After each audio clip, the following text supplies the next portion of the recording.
At the start of the movie, we witness an incident unfolding in Finland. A young girl named Alia is being chased by several men in the forest. To her surprise, the pursuers turn out to be members of her own family. In an attempt to escape, Alia jumps into a lake, but the men catch her before she can drown. The scene then shifts to a bank, where a man named Rex is waiting in line with a specific purpose. Although the reason for his presence is unclear, it is evident that he is there to see Maddie, his crush. Suddenly, robbers storm the bank, killing a security guard and disrupting the previously calm atmosphere. In the chaos, Rex notices a gun in a woman's bag, but she is unable to take any action due to the risk involved. As everyone faces the threat, Rex restrains his emotions, appearing to hold back from acting impulsively. However, an unexpected turn of events occurs when the woman's bag, containing the gun, lands right on Rex's lap. The next scene takes us to a courtroom, where Rex is inexplicably being sued by the judge for killing all the robbers during the bank incident. Despite having single-handedly neutralized all of the robbers and saved numerous lives during that fateful incident, he is sentenced to 8 years in prison. Fast forward 8 years, we catch a glimpse of Rex, now a free man, as he gazes at a magazine featuring his own face. The publication still portrays him as a hero, perpetuating his reputation from 8 years ago. Upon his release from prison, Rex does not face social rejection but rather becomes a constant target of public attention and hounded by reporters. The overwhelming scrutiny he endures leaves Rex feeling uneasy and, at this juncture, his conscience or another facet of his personality manifests itself physically. This alternate persona appears to possess a more emotionally charged nature than Rex himself. Overwhelmed by their presence, Rex suddenly rises from his seat and hurls his desk at the imaginary group, a cathartic release for the pent-up emotions resulting from his current stress. Despite Rex's widespread recognition as a hero, there are still individuals who harbor resentment towards his valiant efforts, branding him as a deranged lunatic. Seeking solace, Rex confides in his friend, expressing his frustration with a life that has become anything but ordinary due to the overwhelming attention he receives. Consequently, he reaches a definitive decision to leave his current city behind and embark on a new chapter of his life in Finland.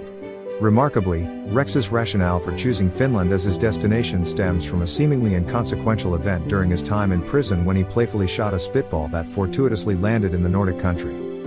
The scene shifts to a dense forest where a man desperately flees from a group of pursuers. Strikingly, these individuals bear an uncanny resemblance to the people encountered at the beginning of the film, implying that the entire series of events unfolds within the borders of Finland, the very place Rex is headed.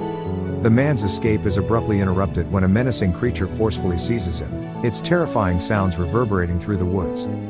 Returning to Rex, he now finds himself at the airport, surrounded by the usual crowd of people eager to capture his every move on film. Among the onlookers, he notices a husband and wife who appear to be discreetly observing him.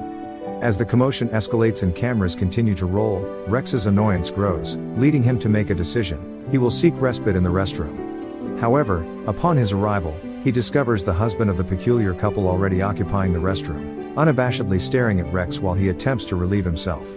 Upon returning to his seat, Rex is met with a disconcerting smile from the wife of the enigmatic couple. Finally arriving in Finland, Rex finds himself waiting for a taxi, contemplating the new chapter that awaits him in this foreign land.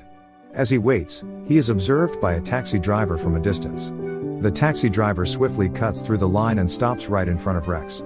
Once inside the taxi, the driver releases an anesthetic gas, causing Rex to lose consciousness and eventually pass out. In another scene, an apparently ordinary family is seen preparing dinner, giving no indication of their sinister nature. However, the surprise comes when we see Rex, already kidnapped and bound in their basement. His hands are tied, and one of his legs has been amputated. Realizing the situation, Rex attempts to scream, but is silenced by someone, the person representing his conscience, who urges him to stay quiet. Rex's conscience becomes a means for him to release his emotions by screaming about what has happened to him. It becomes apparent that Rex's conscience is smarter and more sadistic than he is, playing a significant role in both Rex's life and his survival. It can analyze the situation surrounding Rex, including the current events. After assessing the circumstances, Rex's conscience concludes that the strange couple from the airport are the ones responsible for the current predicament. As Rex despairs over his condition, his conscience can no longer bear it and starts devising a plan for their escape. However, due to the strength of the restraints on his hands, his conscience has alternative plans to ensure their survival. According to his alter ego, if the kidnapper suddenly appears, he must feign unconsciousness. Observing numerous bicycles around him, the alter ego deduces that the perpetrators are a family. Meanwhile, all the family members have already retired upstairs for the night, except for Olavi, the youngest child, who remains awake and curious about their latest victim. Rex, still struggling to untie the rope with his teeth, watches as the young boy decides to venture into the basement where Rex is being held.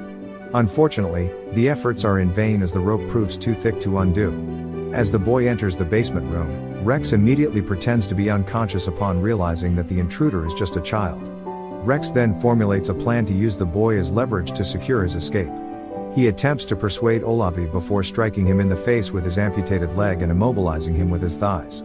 Shortly after, Olavi's sister, Alia, realizes her brother is missing and decides to search for him in the basement. It is revealed that Alia is the same young girl who previously tried to escape from a group of men. This indicates that her family is responsible for Rex's current predicament. Rex threatens to harm the boy if Alia tries to harm him. However, in a panicked state, Rex accidentally lets go of Olavi, jeopardizing his means of escape. When the unconscious Olavi is discovered in the room, the psychopathic family rushes him to the hospital. The mother slaps Alia, thinking she had harmed her brother. This event highlights Alia's distinct nature compared to her family, suggesting she may present an opportunity for Rex to escape. This opportunity strengthens when Alia suddenly smiles and fantasizes about being married to Rex, indicating an instant attraction to him. With her family at the hospital, Alia promptly goes downstairs to tend to Rex's leg. She expresses her feelings for him and begins to recount her family's history of kidnapping people to feed her cannibalistic elder brother, who has a disorder that drives him to crave human flesh. Alia discloses her attempts to escape from her family's grasp and the subsequent imprisonment in a wooden cage built by her father. After sharing her story, Alia starts feeling remorse for Rex and leaves a knife on the floor, asking him to free himself. When Rex manages to grab the knife and attempts to cut the rope, Alia's 3 brothers suddenly appear, intending to kill him. Rex quickly feigns unconsciousness, successfully diverting their intentions. Meanwhile, his alter ego is visibly furious and eager to eliminate the family members.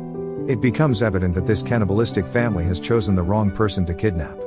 They notice that Rex's leg has been bandaged, arousing suspicion, and start searching for Alia in her room. However, Alia remains hidden in the basement until her brother returns and takes her upstairs. Rex is injected with a substance that induces uncontrollable laughter. The scene then shifts back 8 years ago, when Rex fought the bank robbers and demonstrated his brutality in slaughtering them. His alter ego had taken control at that time, enabling him to become a hero to the onlookers. During his attempt to save his lover, Maddie, Rex's indifference to the potential casualties frightened her. After the robber releases Maddie, Rex, driven by his ego, impulsively shot the robber. Tragically, the robber's weapon misfired and a bank employee, who was hiding in a nearby cupboard, lost their life. Consequently, Rex was sentenced to 8 years in prison for allegedly prioritizing his desires over the lives of others. Moreover, due to the lengthy sentence, Maddie, who had been saved by Rex, decided to end their relationship as she didn't want to wait for his release. Returning to Rex, he regains consciousness only to discover that the psychopath is in the midst of amputating his leg. In a desperate act of self-defense, Rex kicks the psychopath, causing him to retreat momentarily for an anesthetic. Seizing the opportunity, Rex attempts to free himself by cutting the rope binding his hands with a knife provided by Alia. When the psychopath returns, Rex swiftly stabs the knife into his ear canal. With no time to spare, Rex searches for tools and weapons to aid his escape, fortunately finding a suitable tool for the upcoming scene. Relying on a golf club attached to his leg, he musters his strength to ascend to the upper floor.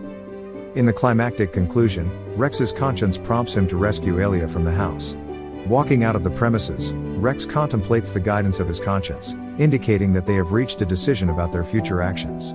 As both parents return home from the hospital, they are greeted with shock at the bloodstains adorning their house's front. To their surprise, their children are still asleep, leading the parents to gather them and scold them for allowing Rex's escape. Fearful of Rex's potential return with the police, the parents devise a plan to relocate, but their efforts are doomed to fail. Underneath the table, Rex lies in wait, prepared to confront them. Employing a nail gun, he systematically eliminates each family member.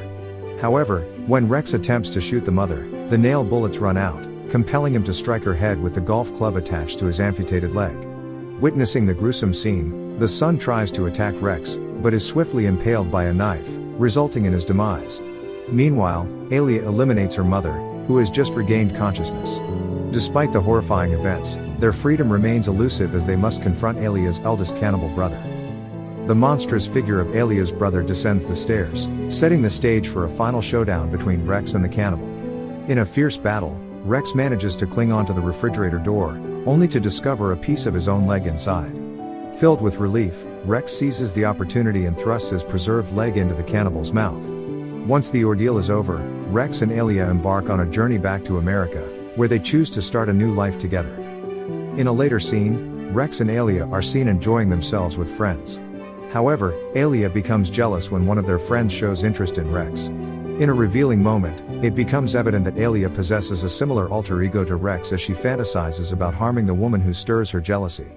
This shared inclination suggests that Rex and Alia are well matched due to their almost identical alter egos. Meanwhile, in a separate location, the youngest child from Alia's family, Olav, having recovered from his injury, harbors a desire to avenge the deaths of his family members.